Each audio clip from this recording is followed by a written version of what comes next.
is the Pegasus Podcast, presented by Night Sports Now. UCF news, views, and a few hot takes. Now, here are your hosts, Bailey Go Knights Adams and Christian Charge On Simmons.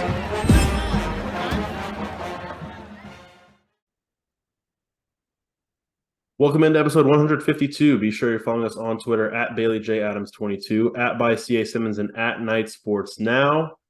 Wow, we have a lot to get through today. Sure do. I want to thank Jaylen Heyward for becoming UCF's highest commit in program history exactly 3 minutes before we started recording. So that was I'm genuinely thanking him. That's great. I would have been way more into it if it was 3 minutes after and I missed it. So that's true. Good times. So we'll talk recruiting, we'll talk realignment, we'll talk fall camp. A lot to get through. But let's start with our 5-star review question, which comes to us. I don't know why I said who it comes to us from. I don't even have the name, but you get a 5-star review question. What are the top 3 games you've attended in person and the worst 3? So this was more difficult than I thought it would be. Yeah. So my top game I've ever attended is Jaylen Heyward's first game as a Knight in 2024. So Jaylen Heyward is hijacking this 5-star review question. Rightfully so, I suppose. Pretty much. Yeah, you can go first. All right, I'll go first. Should I go best 3 first or worst 3 first? Let's do worst 3 so we can end with best 3, and that'll carry us right into the recruiting talks, and since it'll be like us going for happier time. Worst 3, starting with the 2016 Cure Bowl. Oh, that's a good one. Well, no, it wasn't. It was really bad. It was not fun. I was back home for Christmas break at the time, so I drove to Orlando and back in the same night just to go to this game, and it was absolutely awful. The whole vibe was like, and I don't know, am I misremembering this? That like going into that, I was like, oh yeah, UCF's going to win. Yes. Was I wrong? No, that was absolutely the vibe. And what was controversial about it was that was not just the vibe of the fan base. UCF very much gave off that vibe too. There was some controversy, if I remember right, where UCF was like not participating in some of the bowl events or something. And I remember Arkansas State's players and their coach kind of talking about after the game, because I covered that once I was at, who was I covering that for? I don't know. For some reason I was at Arkansas State's press conference for that, but because they did them together. That was a total, no one cares except me, but whatever. And I remember they were going off on how like they felt disrespected by UCF and all this. Like UCF was supposed to win that easily and got absolutely crushed. So yeah, so not a fun time. Really didn't enjoy it. My next one was 2022 Louisville. Just not a fun game at all. Yeah, not a great one. I don't have much to say. It was just not enjoyable. It was like and I don't know. It was weird to me because there were some pretty good crowds, I think, in 2021, but that crowd was, I feel like, the best in a while. So it kind of just felt like, okay, like this is like the UCF I remember from pre-COVID. Right. And it didn't go well, and I didn't enjoy it. Not a fun time. No. My final one for worst 3 was 2022 against Navy. Nice. Just absolutely horrendous morning. It started at 11 a.m. Kind of forgot about that until now.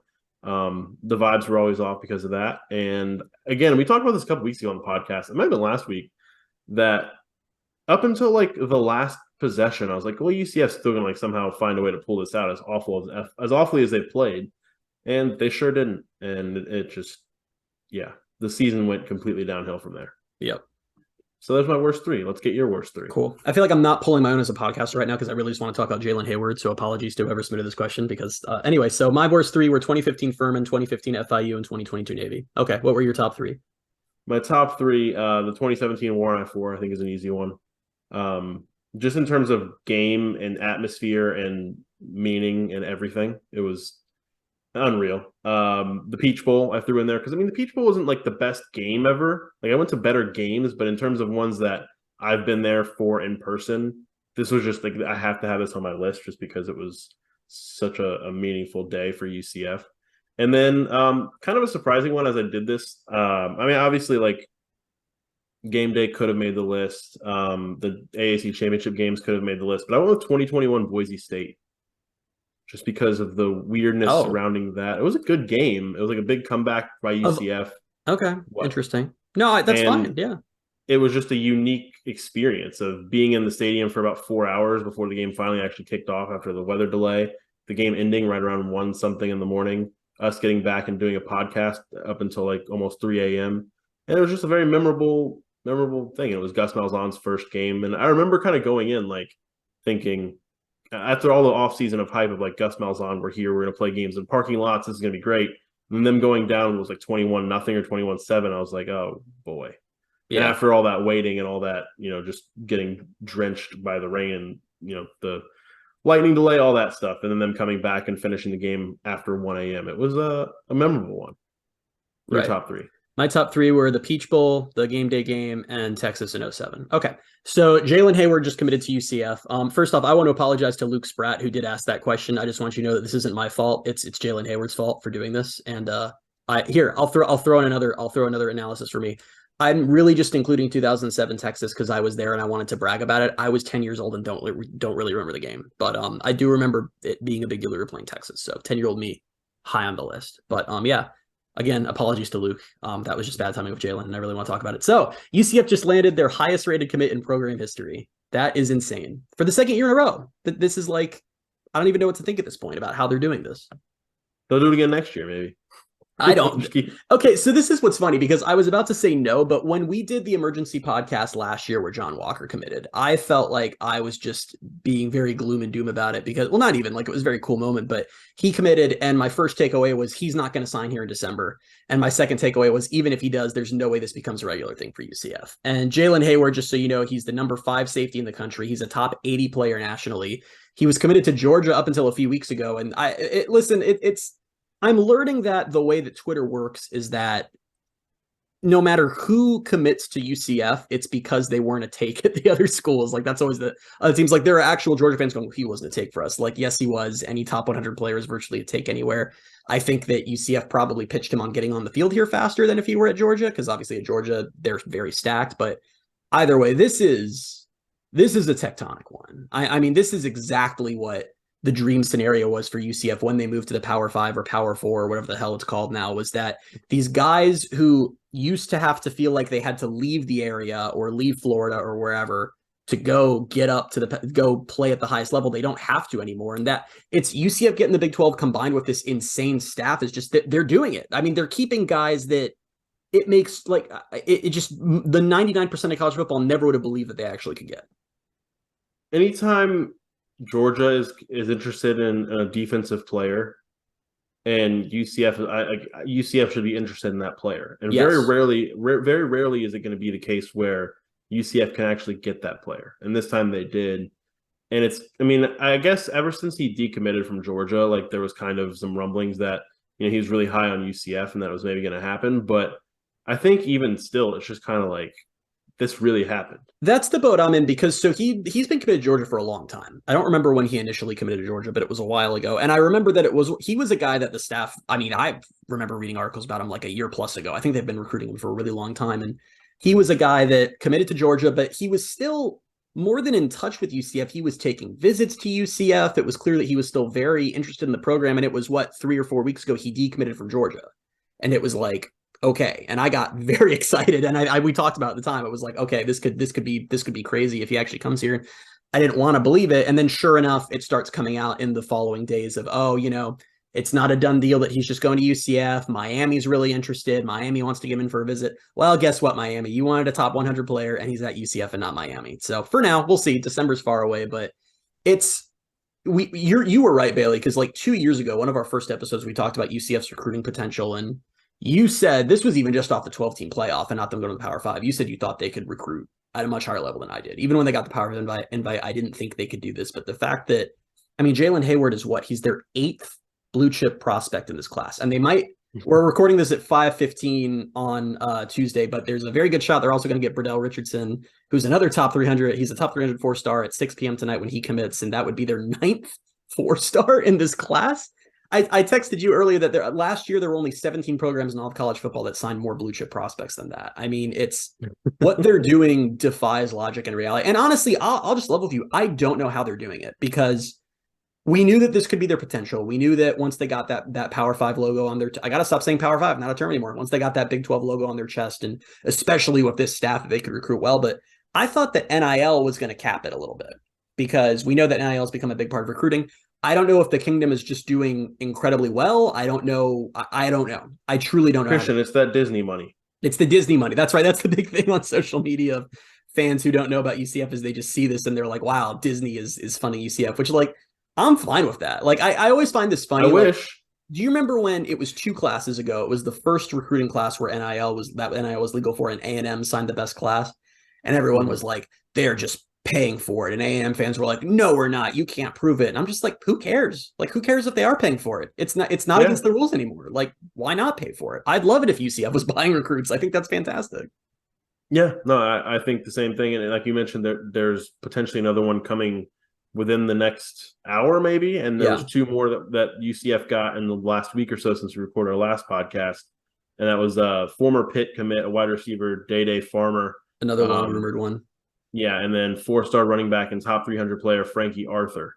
Which Frankie Arthur came out of freaking nowhere. That's a name I heard for the first time like a week ago. And then and then it's like, because he one of the ones who came to the Night Splash event. I think that's where I saw his name, because I was like, well, okay, random running back from Texas, cool. Which I will say the caveat with him is Frankie Arthur and Stacey Gage are both very similarly rated and very similarly built running backs, and I'm kind of surprised they're both in this class. But Stacey Gage has been, since Frankie committed, he retweeted his commitment, he's been liking tweets, doing all the normal stuff, so I guess they're both fine with that. But my God, the 2 of them and then Tavion in 2025, if all 3 of those stick, and DeMarcus Bowman still has eligibility after this year, it's like UCF might not have to worry about running backs until like 2027.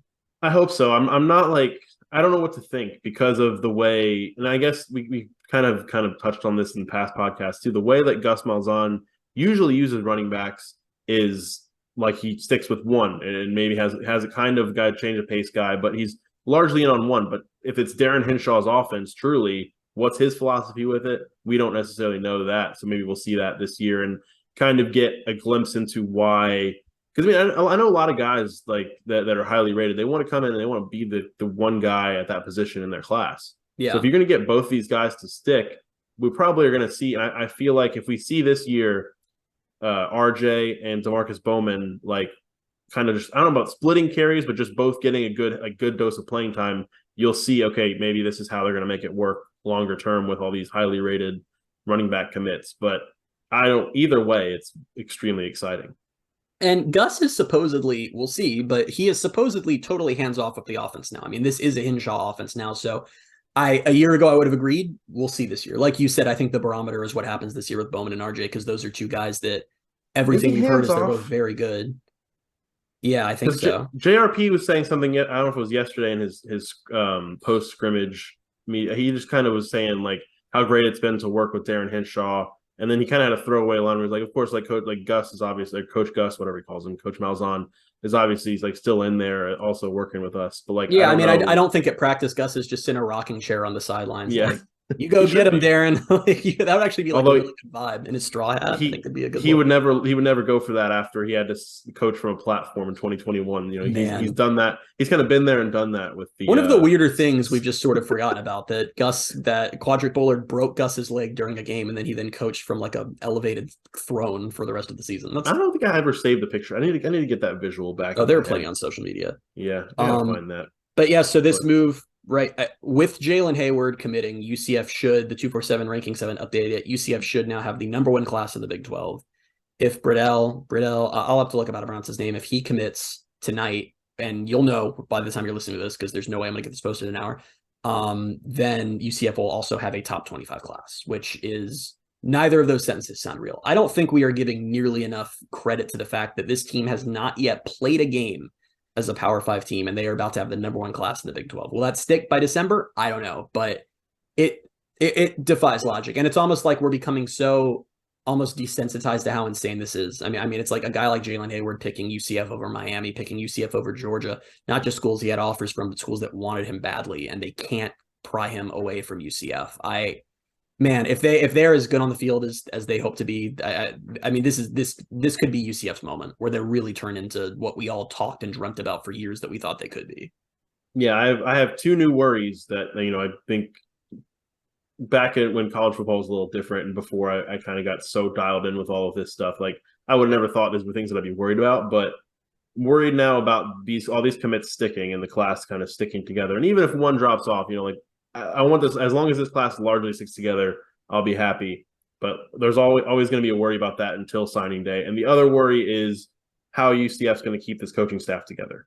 That is the one I'm more worried about than the class. And like right now, and I don't know anything, but like Cam Martin's not going to be here for very long at UCF. Cam Martin is 26 years old and is collecting 4-star running backs like infinity stones. Like I don't understand how he's doing it. So I hope UCF's ready. They already gave Henshaw's got an OC title. Herb Hand's got a co-OC title. I'm not sure if you're able to have 3 co-OCs, but it'd be nice if they could just throw that to Cam Martin and get him a raise. Because my God, I just assistant co-OC, assistant co-OC. I don't even know. Just give him whatever money you can. I mean, once those Big 12 payouts hit, it needs to go directly to Kenny Martin and directly to Cam Martin.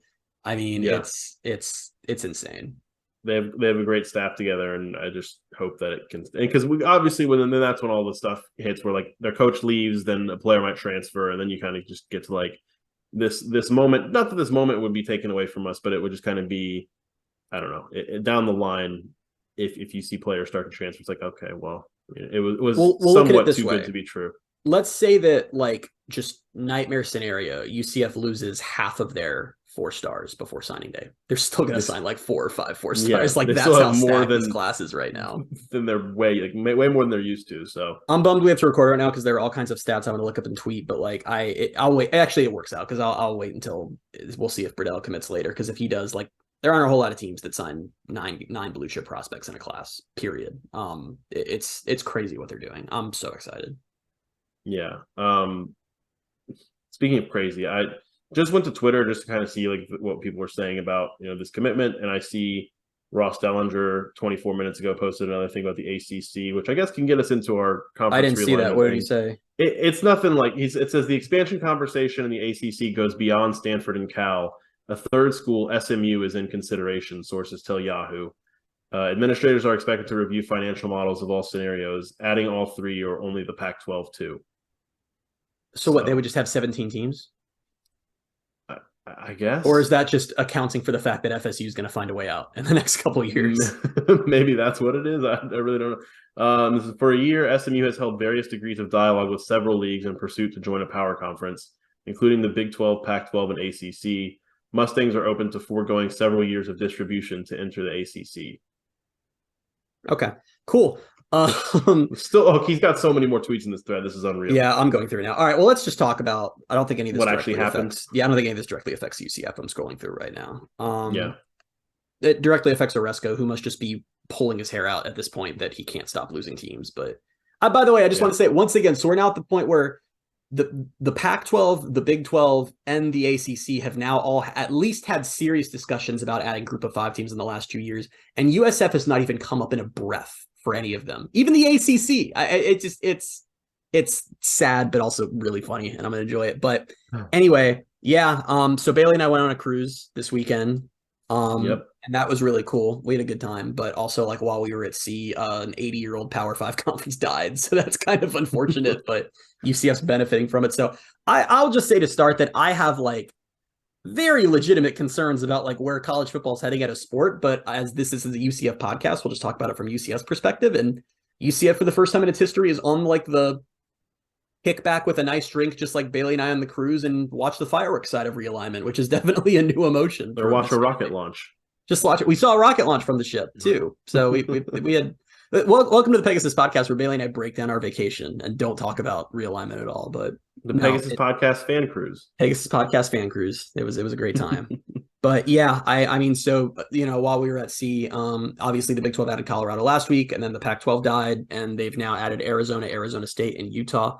I don't know how you feel, Bailey, but it's funny because this is something that we've talked about with varying levels of belief it could happen for more than a year now. Basically, since USC and UCLA left, Brett Yormark made it clear this was his goal, but it's still actually happening. Was just kind of like, oh, wow, these teams are like UCF's sharing a league with Utah and Arizona.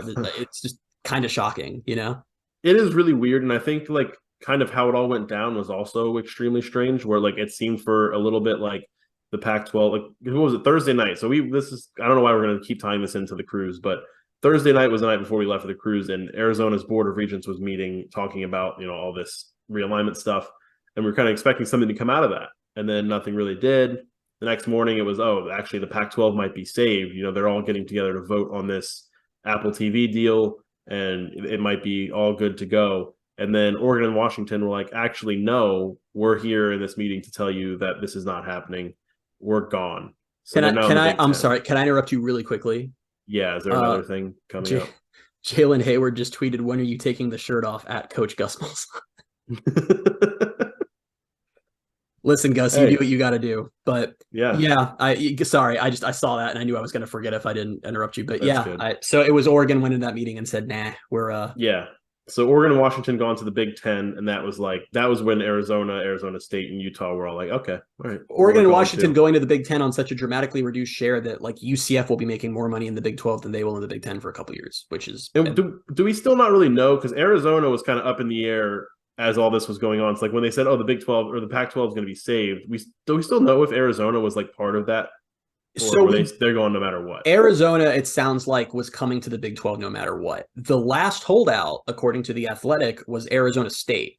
Arizona was coming before Oregon, Washington. When Oregon, Washington left, Utah hopped on board. Arizona State still tried after that to see if there was a way to stay in the Pac-12. And then their president came out and slandered the hell out of the Big 12 after Arizona State had joined and talked about how, the Apple deal was so amazing. And he said, "I will not be going to Morgantown." That was a real quote he gave. So Arizona State, but I didn't know anything about the president, but I guess he was the last guy to stand by Larry Scott too, the Pac-12's previous commissioner, who, if you're not a big college football fan, he's kind of the guy whose fault this is. He was their commissioner for a long time and took the Pac-12 from when in 2011 they signed the richest TV deal in college athletics history, and in 2024 they're likely going to disband as a conference. So that's how good Larry Scott's tenure was. But my other favorite tidbit on the Pac-12 before we talk about how UCF is impacted is I was listening to an athletic podcast about the situation today, and they said they heard from multiple Pac-12 sources that Kliavkov thought the room was going to be thrilled when they heard the Apple deal. Like he did not understand that they were not happy with that deal, because he actually thought he could convince them that they were going to get it. The deal was that if they got 5 million subscribers, they would match the Big Ten and SEC in revenue, which, for comparison, I don't think Sunday Ticket even has I think they have 2 million subscribers. 5 million is impossible. It's crazy. But anyway, yes, UCF now has many more West Coast teams they are sharing a league with, which comes with its pros and comes with its cons. It's such a bizarre league when you look at it. It looks like a fun league, though, man, to be honest. It does. But when you look at the map and when you look at the matchups, it makes no sense. And we're all still getting used to UCF being matched up against Oklahoma State and Baylor on a regular basis. Those suddenly feel like normal matchups when you consider UCF Utah, UCF Colorado, UCF Arizona. Those are so strange. UCF Arizona State's the one I didn't even say, and that feels almost maybe the weirdest. Just because I can't remember outside of Jaden Daniels, who's now at LSU. I can't remember the last time I thought about Arizona State before all this. It's just. When they were getting nailed with all these COVID violations from the Herm Edwards tenure, I was reading about them a little bit. But it's funny because these are also I talked about how back when it looked back in the before times of last week when we thought that they were only getting Colorado and maybe getting Arizona. I said how Colorado is one of the worst Power 5 teams of the last 20 years. Arizona's not far behind, so these are cool additions because it weakens the Pac-12, but it's not necessarily increasing competition in the Big 12. Well, then the Big 12 does get those two. They also get Utah, who's won the Pac-12 in back-to-back years, has been one of the best Power 5 teams of the last decade. They get Arizona State, who's never very good, but has always had that kind of sleeping giant label. It did just hire a new coach that people really expect to get going.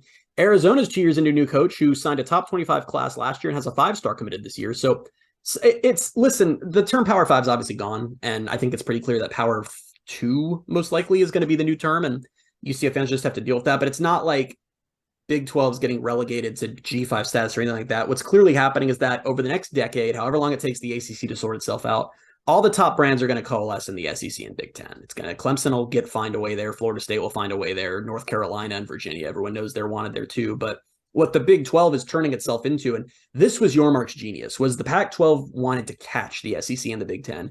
And Yormark understood that wasn't possible. And the goal was that of the ACC, the Big 12, and the Pac-12, there isn't room for all three, and there isn't going to be for long, so they need to focus on that. And that's what he did. And what the Big 12 is going to become is a collection of all of the schools that are just below the cutoff for being the big brands of college football. And that's enough to stay rich, to stay relevant, to stay a part of the system. And it's a really stable conference because it's the perfect mix of schools that are good enough to be competitive and draw TV ratings, but not enough of a brand to attract the eye of the SEC down the road. So it's a good, stable, rich league, and it's going to be freaking fun because these are 16 teams that are all pretty similar in fan base and excitement for football and talent and all of that. It's a super even league. Very fun for football. It just got even worse for basketball, unfortunately. Yeah, so if you worse thought it was for bad UCF. if you thought it was bad for yeah. UCF already, now you have to contend with Arizona, who was like one of the 4 college football or college basketball brands that wasn't already in the Big 12. So that's fun.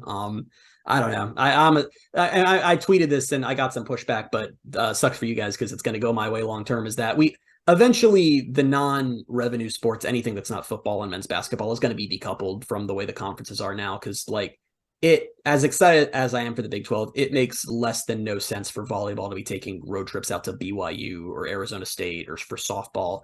It does make sense in any of these leagues. It doesn't make sense for the Big 10 for Oregon's teams to be doing that. So I think that, and it sounds like this is the way the tide is turning, that in the next 5 to 10 years, we'll probably see a decoupling where there are more regional leagues for the non-revenue sports. And that makes sense. That is the way that should be. And I'm fine with that. Yeah. And I've actually been like, because I think you and I were kind of like talking about this a little bit, just like obviously when we were together. But it was kind of, I don't know if cool is the right word. Like it was important to see like there were Pac-12 softball players and like players from other like those non-revenue sports who were speaking up about it, saying like, listen, like I chose to play here because like I wanted my family to be able to travel to games, and now you've got, you know, just a player at Washington, their family, if they want to go see them play at Maryland or at like Rutgers and Piscataway, New Jersey. Like it's just none of those road trips make any sense. No. Rather than when they played like, I mean, they're going to still play Oregon. Like when they played Utah, when they played the California schools, like it's just really weird and not the best for the non-football sports. No, because you look at football, they play 12 games. They play only 9 conference games. They only 5 of those at most are going to be on the road, and it's once a week. It's so different from the grind of a volleyball season, the grind of a softball season. And the other difference is that I know, at least in UCF's case, you know, football's chartered flights. It travels very, you know, it's straightforward. It's comfortable. Like that's not always the case for softball or for volleyball or for the soccer team. They're not always getting those chartered, nice private flights. They might be on commercial, and that becomes a mess. So it's not tenable long term, and they need to fix it, because honestly, like I said, I'm very excited to see what a lot of UCF's teams can do in the Big 12. And I know not everyone who listens really cares about what the non-football teams do, but I do, and a lot of them just have their ceilings lowered with these Big 12 moves, because that travel is going to kill them. I mean, it is. And that's the thing, is like we've known forever anyway that like all these decisions are driven by football.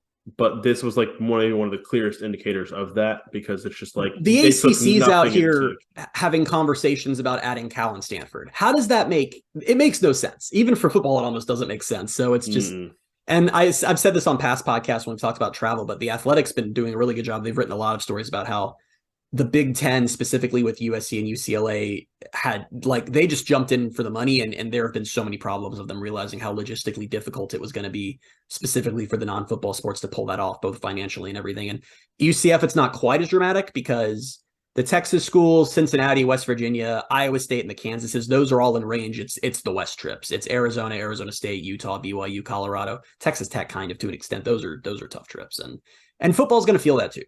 Just not to the extent that the other sports are. Yeah. And I mean, there's obviously more, like we were just mentioning with the ACC, there's more dominoes to fall there, and then it all trickles down. Your Mark, I think, said they're done, right? The Big 12 has come out and said they're done. They're done. Now, what will change that, and I don't expect this to happen soon, because we're still working on figuring out how Florida State had their weird pep rally meeting where they declared they're getting out of the ACC, even though there's no way to get out because the ACC has a grant of rights that lasts to 2036. If and when the ACC crumbles, which is an eventuality, it's just a question of whether they'll find a way out now or have to wait. That'll be when the Big 12 expands again. They'll do exactly what they just do at the Pac-12. They'll sit there and watch Clemson, Florida State, and North Carolina and Virginia, or whoever, go to the Big 10 and the SEC, and they'll say, all right, Louisville, Duke, Georgia Tech, you're up. Come on over. We'll do exactly what we just did, and further cement ourselves with the middle tier brands and be that league. And that, like I said, college football as a whole, don't love that it's moving to just these 3 mega leagues and kicking a lot of teams to the curb. But at the same time, I like I said, I'm not going to talk about college football as a whole, and that's what I'm going to do, because there has been a lot of talk from national media that didn't exist in the past, where it's, oh my gosh, the Pac-12 died. This is horrible. This is the death of the sport. I can't believe we let this happen. And this isn't the first time a power conference has died. This isn't the second time a power conference has died. This has happened periodically over the decades. The most recent one was the Big East. The Big East was a BCS conference. There were 6 power conferences. The Big East collapsed, and just like how Oregon State, Washington, Cal, and Stanford got booted, it was Cincinnati, UConn, and USF. That wasn't the first time. In the 90s, the Southwest Conference collapsed and died. And some teams made it into what became the Big 12. Some, which it was Houston, TCU, SMU, and Rice, got kicked. Those were power teams for decades and decades. And they got kicked to the curb and had to work their ways back up. I mean, it's just this current version of it sucks because of how big the conferences are getting and how unwieldy that is. But this has been happening for decades. Yeah. And it will continue to happen for decades because everything always will continue to change forever and ever. UCF is in an incredible spot. I just think about any time that I get a little antsy about the travel, or I think, this is such an even league, it's going to be tough, and it is. I just think of, man, what if they're USF? Like UCF really, except apparently for SMU with the ACC, got the last lifeboat because you thought the gap between Power 5 and Group of 5 was bad. The gap between these three mega leagues forming and what's the Group of 5 now is horrendous. And we have a 12-team playoff on the way with 6 auto bids, which means 6 conference champions will be represented. But it's been reported by Dellinger and by ESPN that now that's being reconsidered because of the Pac-12's death. So we're going to have to deal with, the reality that the future 12-team playoff may not have 6 auto bids. Hopefully it still has 5, but that's my one fear for UCF is I do fear a future where the Big Ten and SEC start shedding their own dead weight. Like if they say, let's get rid of the Purdue's and the South Carolinas and whoever and just form a super league, that's over. But I don't know if that's imminent. That's probably like 20 years away if it does happen. So yeah, cross that bridge when we come to it. For now, UCF is actually secure in a really good spot in college football. And that is not a thing we've ever been able to say before now. Yeah. And I know like with all the ACC stuff, like it's going to keep coming down in the next couple of weeks or so, but like, I'm glad that like Big 12 seems to be done. We're getting closer to kickoff of the 2023 season. Yeah. I don't want to do this during the season, man. Can I say one more thing about realignment? Yeah. One more worry I have is I was worried about recruiting, and I still am a little bit, but because I remember we heard so many stories about when Gus and his staff got here, and he was like, we're going after the best guys, which is not something UCF had ever done. They'd get guys on campus, highly rated guys, such as like the 9 guys they have in this class now, and they would they would say they like UCF. They would talk about how much they love it, and they would straight up say to the coaching staff, I love what you guys are doing here. I'm sorry, but I'm a Power 5 player. And I would stay, but I'm a Power 5 player because you guys all know it was like that label just meant everything. And I fear a world not in the not so distant future where the Power 2 becomes that label and players start to think, well, if it's not SEC or Big Ten, it's not the same. And that's not to say the Big Ten would ever be viewed as a G5 because it won't. But I do worry about that. The only thing I'll say against that, though, is that there are still only so many teams in those leagues. Right. I mean, in the P5 era, there were 65 Power 5 teams. In the Big Ten and SEC, now there's 34. So I don't know if guys are going to be willing to look at Jaylen Heyward. So it's a concern. But I'm now just rambling now. The other thing I wanted to say is The Athletic wrote an article talking to all these Pac-12 staffers anonymously, like coaches and whatnot, about what happened the last few days. And I thought a really interesting comment was one of them. And it was, they didn't say the school, but it was a school that's moving from the Pac-12 to the Big 12. He said he was so excited because they were afraid they were going to lose out on these recruits. And he knows one guy in particular who, now that they can show him the Big 12 patch, they'll be able to land him. And I'm like, that's interesting. I found that comment really interesting. That is very interesting. And yeah, it's going to be weird. Now we're heading into a year where it's like all of these, like maybe last time ever matchups and the way these conferences are made up, for the last time. And it's going to be very weird because all that change is beginning next year. But hey, we still have a season to get to, and it's rapidly approaching. We're just over 3 weeks until kickoff for UCF. Week 0 for college football as a whole is even before that. So we can jump in and talk about some fall camp stuff with UCF because there's actually things happening. Players are out on the field playing football, real football, and it's all coming together. It's no longer the dog days of the summer where there's actually nothing going on the field. And yeah, we've got some stuff that we can run through. I mean, UCF had their. Can I say something really quickly? Greg Sankey's speaking now, so it's just the realignment boat continues on. He's on the Feinbaum show. He said that they're not going to expand anymore, and now he's talking about how sickened he was by what happened in the Pac-12, and he's throwing shade on all the other conferences and says, quote, "We are an enormously healthy place." And then he also said that we don't need to be in 4 time zones to draw a national audience, which is actually kind of a badass comment, even though that's throwing shade directly at UCF's conference and the Big Ten. Yeah, I mean that's cool. Like I don't know, that's actually a good quote. Listen, but other than I'm just gonna say whatever. I'm just gonna say one more thing. This isn't the SEC's fault. This is the Big Ten's fault. Because at the end of the day, Texas and Oklahoma to the SEC did make sense geographically, culturally, brand-wise, monetarily. It fit. USC and UCLA to the Big Ten made no goddamn sense. It was just a pure, we'll get more money doing this play, and everything that's happened since then is due to the Big Ten being insane. So I'm actually not mad at the SEC for any of this. I'm not mad at the SEC. I'm not like it's not their fault, but also Greg Sankey, shut up. Like I don't care what you have to say about any of this. So. Listen, how much worse would it have been if he came out and was like, "We're looking around"? It would have been a lot worse. He's like Stanford. Interesting. So I guess before we move on to all the fall camp stuff, like so if they're not looking to expand, where's FSU trying to go? Okay, so this is what's and we've been texting about this a lot, and like Dellinger's been saying it, Fammel's been saying it. FSU is all beating their chest like we're going to leave the ACC. It's not clear that anyone wants them. Like it's not like the SEC. Because the thing you have to understand about the way the TV markets has shifted is ESPN does not just have money to throw around anymore. And for ESPN, they're basically from ESPN's perspective, if I am ESPN as a person, like ESPN is personified as me, I would be saying I currently pay $30 million a year for FSU's home games. Why would I put them in the SEC to pay double that? I have the games either way. Why would I be willing to pay twice as much for the same games? It doesn't make sense. No one wants them. No, it's literally the meme, like, who want me? And it's 100% no. Like, that's literally what it is. That is literally FSU these days. I get it. They've won all these national championships. They're one of the biggest brands in college football, and they're shut out of the two conferences that have all the brands. That'd make me mad too, but also you can do nothing about it. So I hope you enjoyed your Board of Trustees pep rally. Now sit down. But anyway, all right, now into actual football and not stupid off-field grant of rights talk. Oh, wait, hold on. Never mind. Mark's speaking right now. No, I'm kidding. I'm kidding. I swear to God, I was like, why? About what? No, so UCF had their first scrimmage on Sunday, which is it was good to like actually get some thoughts from Gus Malzahn, from John Rice Plumlee on actual football stuff, as I said. And I just don't know, I have a list of like a bunch of random things that like came up in press conferences, all that kind of stuff. I feel like we got more out of the pressers than we usually do, which is surprising. I think it's because they've talked so much lately. Maybe like they had the Big 12 media days, then they had like their UCF media days last week, and then they had right after that, like Gus had to talk again for the after. No, but I mean, like the pressers usually is Gus, and Gus still didn't give a ton, but usually it's just Gus comes up and talks about how they got good information, and the players come up and talk about how good the team looks, and that's the press conference. And instead, we're out here like multiple guys are explaining why Corey Gamage is a bust. Like they're giving us like explanations on who's rotating at center. They've just had more opportunities to talk, so it's like they're just bound to say something. And it's just like you get enough time. This was what we got. Okay, so since you mentioned the Gamage thing, let's start there.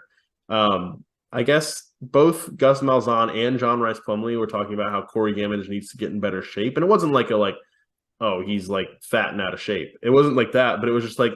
I think they were asked about him, and they're like, "Oh yeah, like he's looking good. Obviously he has a lot of talent. They're like he needs to get in a little better shape, but that'll come around." Like, and from Gus, it made sense a little bit. So it's like, okay, like yeah, football shape. They always want the players.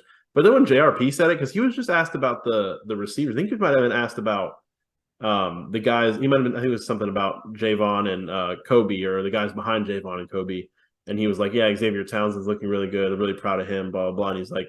Corey's looking good. He's getting a little bit better shape, but I was like, what's happening? Mean, without knowing the answer, he was probably just gassed very early into practice and has been. I was looking at his hit, which, by the way, great start to my pick for transfer of the year, like going awesome for me already. But you look at he left Marshall in January. He then committed to Memphis. Then he flipped his commitment from Memphis to Purdue. He never reported to Purdue. And then he flipped to UCF. So I don't believe he went through spring ball anywhere. And he may, I mean, who knows if he was keeping himself in shape or not. Even if he was, he hasn't had a legit football practice in like 7 months, apparently. So that makes sense. And I don't know if what scares me is 3 weeks is not a lot of time to get in game shape if you're getting called out like that. And on top of that, I guess we could move into next. Townsend is apparently taking the leap. So maybe Gamage is not what we were hoping for. And I don't know how many years of eligibility he has left either. So that might have just been, I mean, I'm way going off the rails off of a literal couple comments from a presser, but now I'm like, maybe that's a bust. I don't know. I think he'll be fine, honestly. Like all jokes aside, like I think even if it takes him a little bit longer to get back in like game shape and football shape, like I think he's still going to make an impact this year. It might not happen in Kent State, might not happen for Boise State, but and that's the good thing about them having the depth that they have, including Xavier Townsend, who I think even before Gus and JRP talked about him, like you could they always post these little highlights and you kind of like break it down second by second. One of the ones had Townsend in it, and he just looks like he hit the weight room hard. He looks huge, man. I mean, I confused him with Lee Hunter for a second. Gus, because they asked Gus about him. Gus was like, "Yeah, he's a veteran now." I was like, "Well, I mean, no, kinda. I mean, no. he was like he came in last year as a true freshman, obviously, and now he's up to as he knows this." And I'm like, "Yeah, I guess he's 1 year older, but I don't think call a sophomore a veteran." I know I'm still a young guy, obviously, but like I don't like the idea of someone who's like 8 years younger than me being referred to as a veteran. Like that's just a solid reminder of how quickly time is going by. But that's kind of funny to me. I mean, I don't know. I just do know he's not a veteran. He was a true freshman. But it is exciting to hear about Townsend doing well because that was a huge flip from conference rival Iowa State, even though we barely knew that at the time. And getting him, there was a lot of hype when UCF landed him late in the class. And this is the benefit of playing guys as true freshmen, is it's not always pretty. Townsend had some games and some reps that weren't awesome last year, but he earned getting on the field. And when you get those true freshmen out there early, it just pays dividends in such a huge way. We see that over and over and over again. And we talk so much about Gamage or Whittemore or Magwood. Townsend might just come in and start. And that's exciting because I think he has a ton of potential. Yeah. I mean, it's interesting when you look at the depth chart, because we talk about how they're stacked at wide receiver. Like, it's just crazy because, I mean, JRP said, what else are you going to say? We're doing the thing like a little bit where it's like they say something in a press conference and we just like, that's all we have to go off of, really. But apparently Javon's having a really good camp, and that doesn't really surprise me. And I think, Kobe, it sounds like, Kobe's probably having a good camp too, but like Townsend and Kobe are probably going to be fighting for the number 2 wide receiver spot. I know Kobe's become one of the leaders this offseason, I think, of the offense, but you've got those two guys, you've got Townsend, and the guys that you just mentioned. Like, it's nice to have 4 or 5 options. Then you add in the tight ends, and then, I mean, Jalen Griffin got a shout out from John Rice Plumlee also, just randomly. I don't care. I'm not. Tyree Patterson also did when he was asked like who are some of the young guys. I feel like I've been waiting for Jalen Griffin to pop off for my entire life, so I'm out. Well, who was it before that? It was oh no, that's gonna bother me. I literally just can't think of his name. We talked about this on many every year. Oh, it's Kavon Ahmad. Kavon Ahmad. Oh yeah, man, every year it was transferring. But yeah, it's gonna happen for him, and then it never. But Tyree Patterson already turning heads. That's huge too, because maybe he can be a guy like how Townsend was last year, where we see him a little bit and he gets on the field, and that's enough to help him take a leap next year. And I'm fine with that. I'm obviously fine with hearing that a freshman is doing that's well. Okay with me. Like I said, I'll be okay with that, but. Yeah, I mean, I texted you because I'm trying to I'm doing the stupid thing that they want us to do. And I'm trying to not, where it's like, I listen to the pressers and they talk about how good everyone looks and I get excited. And it's like, they're not going to go, like JRP's not going to go up there and be like, man, practice sucked today. Like this team is not good. Like, I hope we beat Kent. I like, they're always just gonna be like, yeah, people look great. And when you ask them who stood out, you'll get information that way, but they're never going to be like, they're like, who stood out to you? And he'd be like, badly, Josh Seliskar had a bad day. Like, you don't get anything like that. So you don't know, but you look at the offense on paper, which is what you want to look at, as we've said many times. It's a joke. And this offense, if JRP has taken a leap, like it seems like he may have, if the receivers are as deep as we think they are, if tight end is as secure as it looks with Alec Holler and with Randy Pittman coming in as a true freshman, if the O-line is as deep as Herb Ham keeps saying it is and Gus keeps saying it is, and we know what we have at running back, it's something like, oh, hey, could this offense just freaking start blitzing other teams? Like, is this just going to be like, is this just going to be an incredibly electric offense? I don't know. Probably not. Maybe we'll get out there and JRP will throw a pick on his second throw against Kent. I'll be like, oh, right. I forgot. But I don't know. I'm getting badly excited, which isn't good. I mean, I'm both getting badly excited for the season and also like sticking to my, like, I've said, I think since it might have been before the schedule came out, it was like, go be bowl eligible and I'll be happy. I've stuck to that. So shout out to me for all of that, because normally around this time of the year, it's like, yeah, they're probably going to win the conference.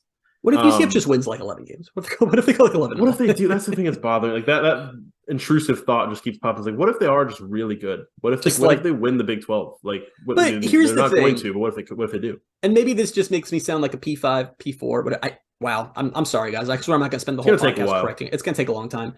I don't want to just sound like a power conference homer, but like this totally doesn't make sense because this team wouldn't be here if it were the case. But like if this team was still in the AAC, they'd win every game. Like I'm fully confident in that. Like barring something, I mean, you never know. Going undefeated is hard, but like man, they would. So now it's just time to see what that translates to at the power level. I don't know. But truth be told, here's where it's all going to go wrong. Let me bring you all back down to earth with me. Here's where it's all going to go wrong. The secondary, like I just named a lot of things about the offense, the defense. We have no idea what the secondary looks like. Linebacker, we hope it's good, but we don't really know. And on top of that, a P5 grind is tough as is, but this Big 12 there are no off weeks. There's no game you're going to play against a Boston College or a Syracuse or a whoever or an Oregon State. That was a terrible example, because Oregon State went 10-3 last year, but you know what I mean? And that's going to wear them down. Guys are going to get hurt. Guys are going to get banged up. And I don't think they have P5 depth yet. So that's where that'll be their Achilles heel as the season goes on. Gus keeps saying they do. He can say it all he wants. I don't think they do. I they love do to at be some wrong. positions, but They not do other it. positions. Running back, they do. O-line, I think they do. Wide Defensive line, I think they receiver, do. I don't think so. I don't know if they do it. I don't know. I'm hesitant to say for D-line. I think they've got a really good starting unit and got a couple guys they can rotate, but linebacker, they don't. Secondary, I'm not even sure they have a G5 one yet. We'll have to see. Quarterback, they sure don't. So No, they absolutely don't quarterback. Okay, we'll go No to depth. quarterbacks next. For the scrimmage, all quarterbacks went live except for JRP, who Gus has absolutely just changed to start. He's calling him JR. That's what we call him now. I don't He's understand where JR. that came from, and I'm not. And a I fan think of you it. know where it came from is all last year Gus was calling him John Rice. So he just I decided to think. shorten that. And so I think he was probably like, all right, if this guy's going to be my quarterback for another year, I'm not going to keep calling him John Rice because that's just too much to say. Let's go with JR. One of my favorite JRP is too much to say too, so let's just do JR. One of my favorite Plumlee things was from last year in that interview JRP did. He said that after in practice after games that he played well in, he's John Rice to Gus, and after bad games he's number 10. And I found that really funny. But just as I'm continuing to live podcast Sankey's press conference, he's now this is what scares me. He's talking about how they need to take a step back and reconsider the playoff format they just approved. And blah, blah, blah. And Dellinger reports that they've talked about a lot of ideas, including maybe not even going to 12 and going down. So cool. Never change college that the football. SEC commissioner wants to cut off access to other conferences that aren't the SEC. Listen, I think dropping to and Dellinger said this is a model they've considered. Dropping to 5 automatic bids is fine. If 7 at-large spots is not enough for you, like, give me a break. Like, I come on. I don't know what we're doing at that point. They won't stop until there's just an SEC because playoff. The SEC, Vanderbilt is in as the Cinderella team. But that's what scares me. Like, that's genuinely what scares me long term, because I think that is what the SEC wants, is they just want to be college football eventually, and they might in 10 years or 20 years. But, I mean, come on. You'll have yours. One of the auto bids will be an SEC team. They can get 3 or 4 of the auto bids most year, maybe even more. It's like, how much of your league do you think deserves to be in? You really think like the 9th best team in the SEC should be in a playoff? Like, come on. It's insane. It's pissing me off. But yeah, I mean, so Gus said that all the quarterbacks except for JRP went live, and he said he loved, I guess, like what that did for the defense, is it actually allowed them to tackle a little bit, and it allowed them to kind of finish plays, and he said it was really good for the quarterbacks to I was going to say that feels like more of a good thing for the defense than the offense, if that makes sense. Yeah. But well, he did say, it was funny. He did say like it was good for the quarterbacks, kind of like not good for them to take sacks, but like for there to be sacks and like know what it feels like to be in the pocket and be under duress and actually like play in a live situation, which I understand. Especially but, the younger guys. I mean, or guy. Yeah. I guess it's just Rizek. I don't know how old Xavier Williams is or anything like that, but I think he's pretty young. Well, I mean, honestly, this is good though, because they know QB1, and it'll be. We saw last year that Gus doesn't know how to pick a quarterback when they don't go live, so this will help him make the decision for QB2. When would he have been tackled here? That was seriously the most insane presser I've ever seen in my life, when Gus is explaining how he picks JRP over Mikey, and he said he would look at the tape and try to imagine in his head where he thought they would have been tackled in the not live scrimmage, and I just wow. But anyway, Great. Water under the bridge. It worked out, sort of. On to the next season. Yeah. What else do we have here? Let's stick on the offensive side of the ball. I think this is the last thing. Oh, I have 2 more things in the offense. But they have 3 centers rotating so far. I think they know most of the offensive line, but there's a rotation of centers for now. And Drake Metcalf and Bula Schmidt, who are 2 incoming transfers, and then Caden Kittler, who is a younger guy, which I kind of like hearing. He just came in 2 classes ago. Class of 21, yeah. I kind of like hearing that, because it kind of makes me think maybe they're not going to have to, go in for a transfer on this at this position every year. That would be nice. They did it in the past, but like, actually, I think Bula might have more eligibility. Metcalf does too. They all have. Metcalf does too. Yeah, I thought Metcalf was a grad transfer. he got a degree from Stanford, but I don't think he's a grad transfer. I could be totally off base. I swear he has 2 years. I hope I'm not wrong on well, that. Then don't quote me on that because I can't look it up right now. But either way, it's just it is absolutely a good thing to have. It's just nice to hear about guys from the 2021 and 22 classes that are, because this is the thing about recruiting. Like right now, we're so excited about Jaylen Heyward. Like I don't know how much we're going to feel Hayward's impact until like 2025. Like it's cool that these guys we talked about so much over the last 18, 24 months, you're now hearing about them starting to really show off in practice and get there. So yeah, that's exciting. Yeah. And then the other thing, last thing for the offense was Gus and JRP both saying the offense needs to play faster.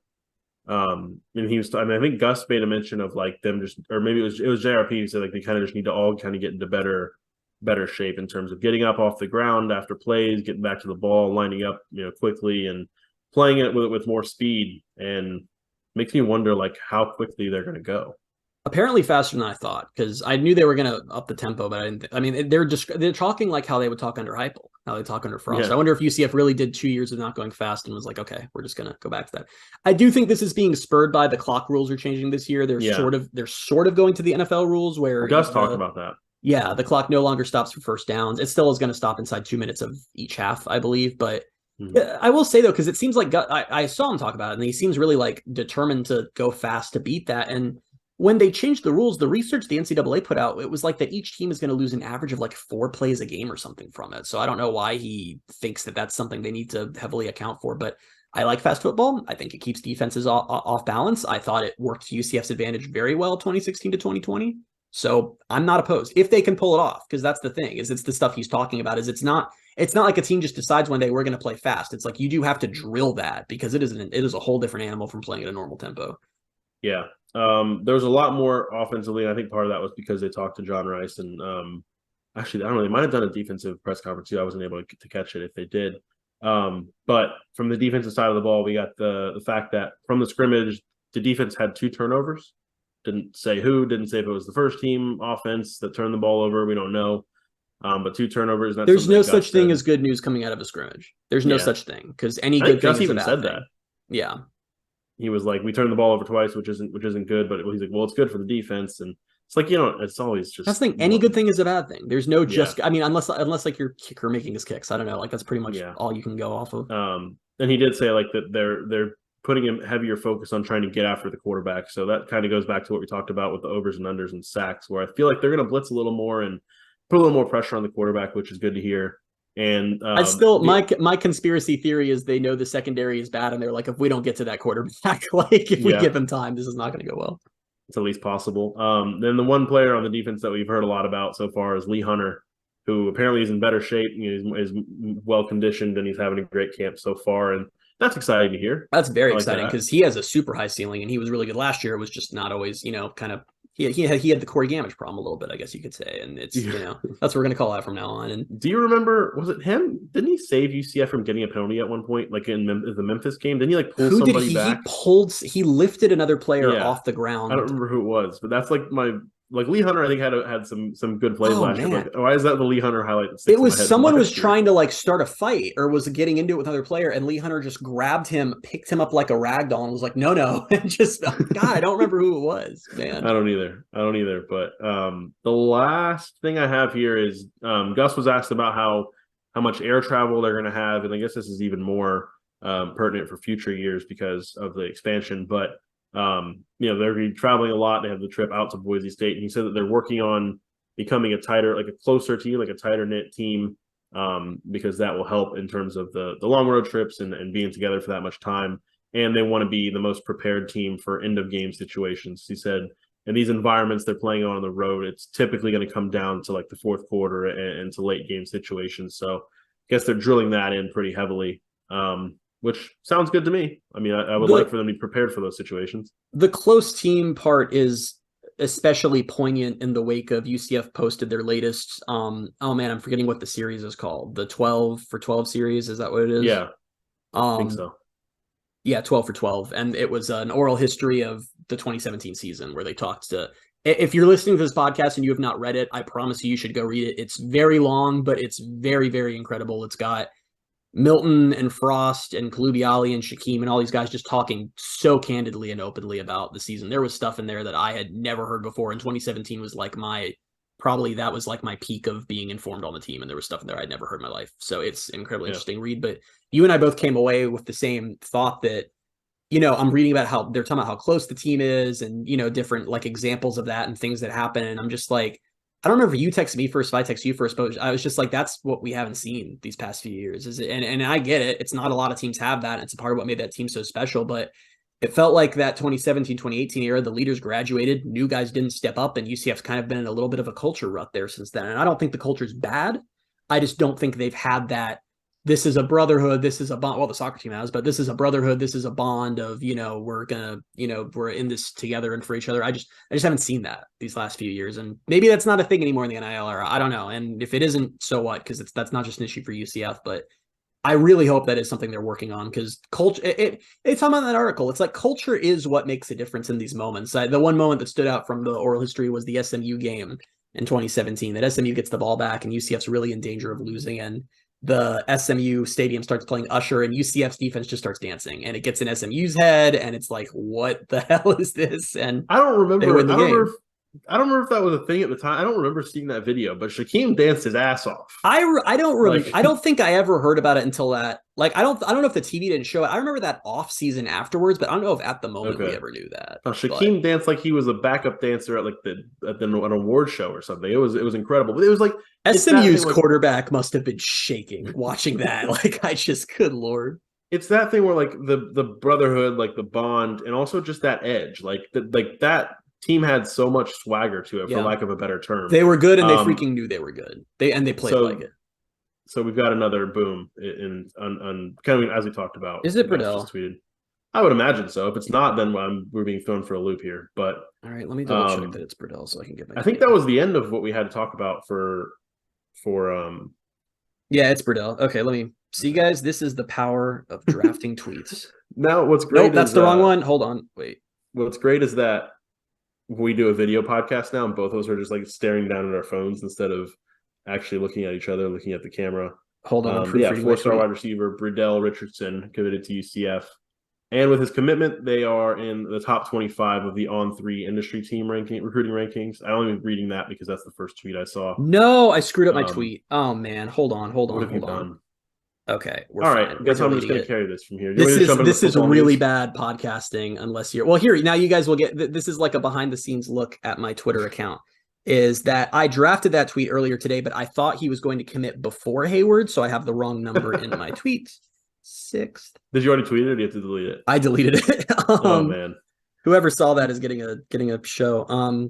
This is why we did the video podcast. It's for moments like this where you can see me put my hands on my head and freak out when I realized that I had an error. Do you want me to go into the news? Yeah, can you please while I figure this out? Yeah, go for it. Okay. All right. We've got a bunch of the watch lists coming out. Jason Johnson was named to the Nagurski Trophy watch list.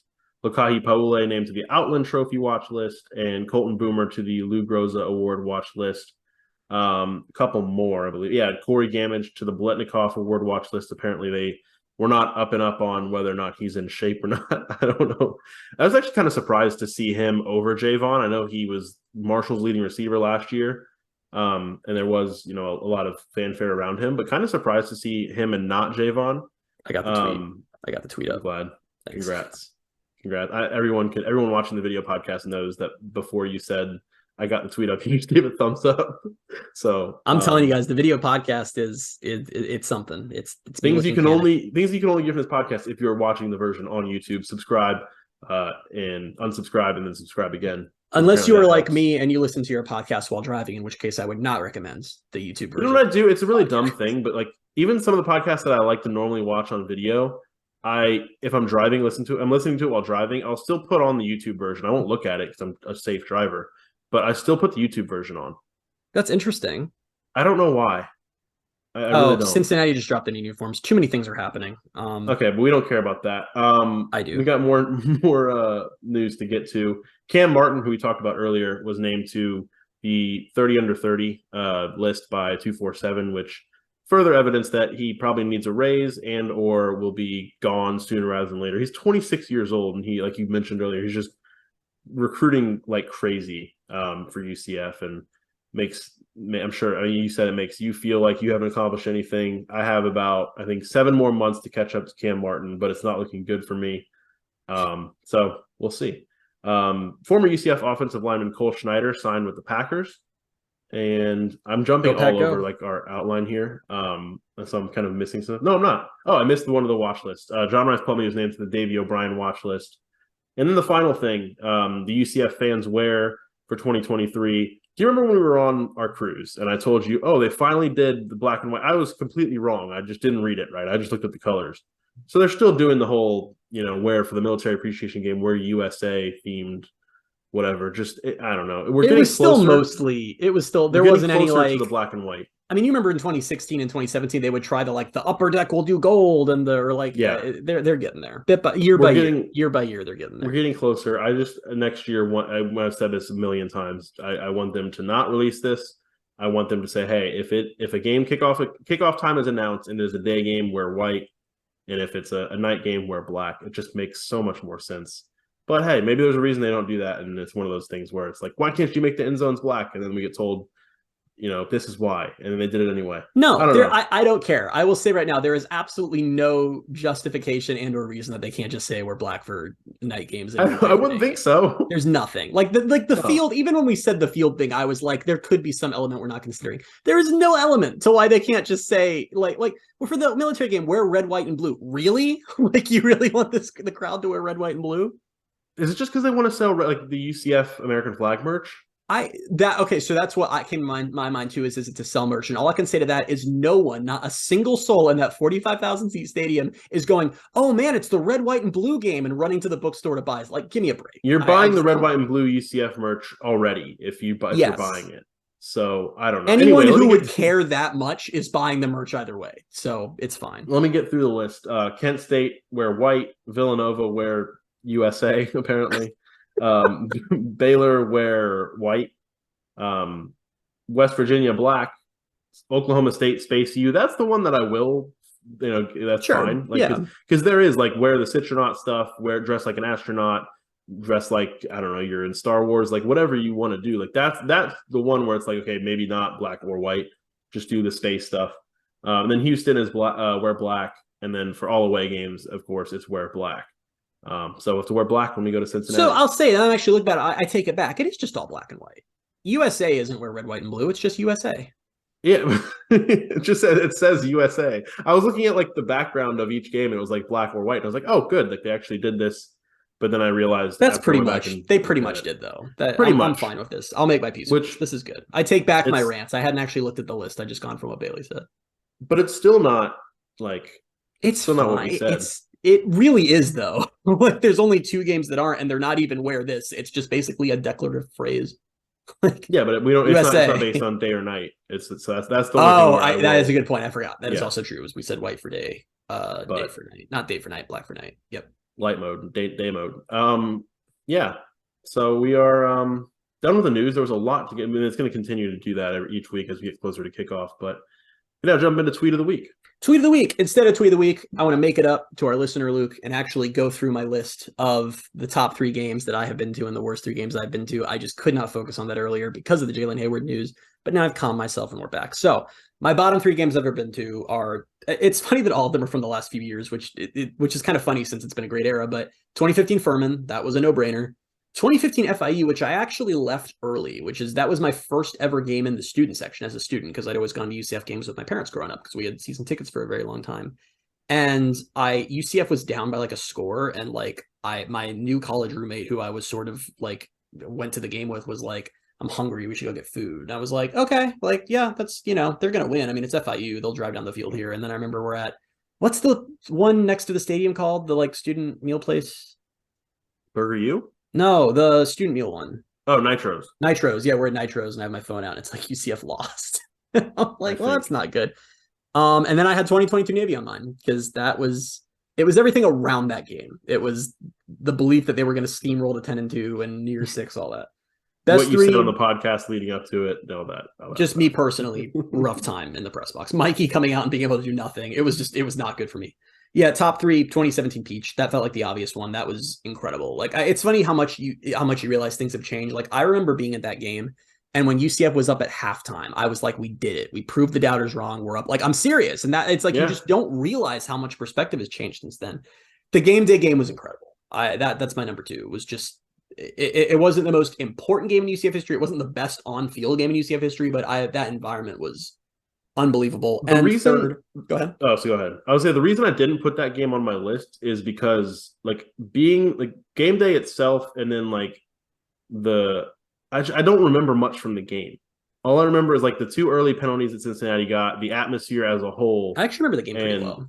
I don't remember it that well. So remember, that's why I didn't put it on my list. I just remember like the day and experience as a whole was a top experience for me, but like it's not one of the top games I've been to in person. No, there were cool moments. Some of them were bad. Like Milton got sacked to the end zone, and that's the one play I remember. But then remember the block kick. There was the play where Ritter got beat up on. There was the play where Ritter goes to throw the ball, and I think it was Jasinski who literally just takes it out of his hand while he's going to throw it. Yeah, I don't remember that. Yeah, no, you go with my highlights. It was a good game. And then my final top 3 was 2007 Texas, which, as I said, I don't remember super well since I was 10, but I was there and I get to brag about it. So yeah, the end. I mean, obviously you have like more to draw from, I think. Well, I have more to draw from, and then literally almost every single game I picked was from your era of being a UCF fan. Yeah. But part of that is like it's like you just remember games better when you're older. Like I went to a lot of UCF games that like I don't remember super well because I was 8 or 9 or 10 or 11 or whatever. But the only other one I almost considered from farther back putting on the list was I don't know if I said on the podcast, but like I kind of became a fan. Yeah. Oh, go ahead. Sorry. Yeah, that's cool. We just had technical difficulties, and I can't cut since we do a video version now, but it's fine.